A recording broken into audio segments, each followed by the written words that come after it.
Devocional Bíblico Jesus is Life para hoy. Capítulo 15 del libro de Segunda de Samuel. Escapar no siempre es cobardía. Pronto llegó un mensajero a Jerusalén para decirle a David: todo Israel se ha unido a Absalón en una conspiración en su contra. David dijo a sus hombres: apresúrense.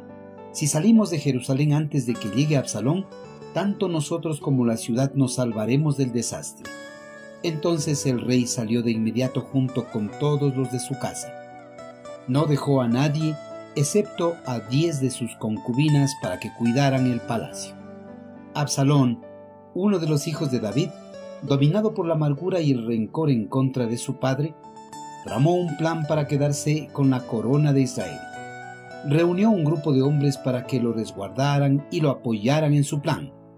Todas las mañanas durante 4 años se sentó en las puertas de la ciudad de Jerusalén y recibía a todos los hombres que iban en busca de David para que les haga justicia en un asunto determinado.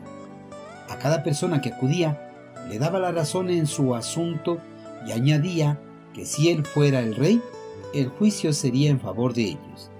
De esa forma, poco a poco fue ganándose la simpatía de los hebreos. Una vez que Absalón se sintió respaldado por un número importante de compatriotas, se dirigió a la ciudad de Hebrón para autoproclamarse rey de Israel.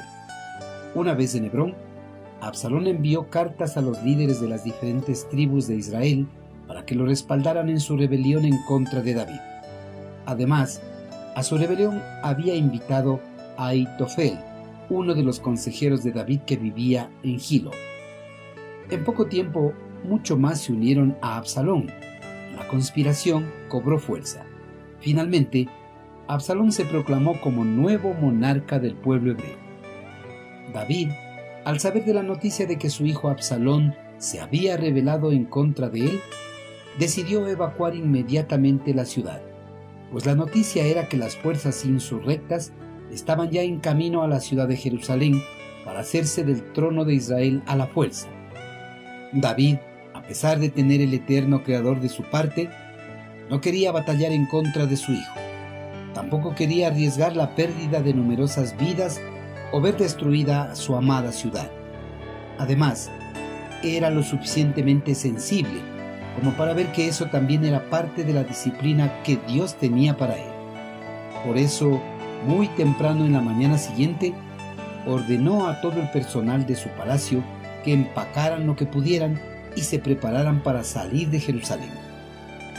David huyó rumbo al este, alejándose de la ciudad con todos los sirvientes de su casa y la guardia del palacio, dejando a 10 de sus concubinas para que resguardaran el palacio mientras Absalón llegaba a posesionarse en el trono. Si David no hubiera escapado de Jerusalén, la guerra siguiente lo habría destruido a él y a los habitantes inocentes de la ciudad. Pero bajo la sabiduría de Dios, había elegido lo mejor para su pueblo en ese momento. Algunas luchas que se cree que son necesarias pueden resultar costosas y destructivas para aquellos que están alrededor. En tales casos, es sabio ceder y dejar la pelea para otro momento, incluso si al hacerlo hiere el orgullo. Se requiere valor para pararse y luchar, pero también para ceder cuando se deba por el bien de otros. Queridos hermanos, David demostró lo que lo había hecho grande ante los ojos de Dios. Había pasado demasiadas pruebas para dejar de apoyarse en él en esta ocasión.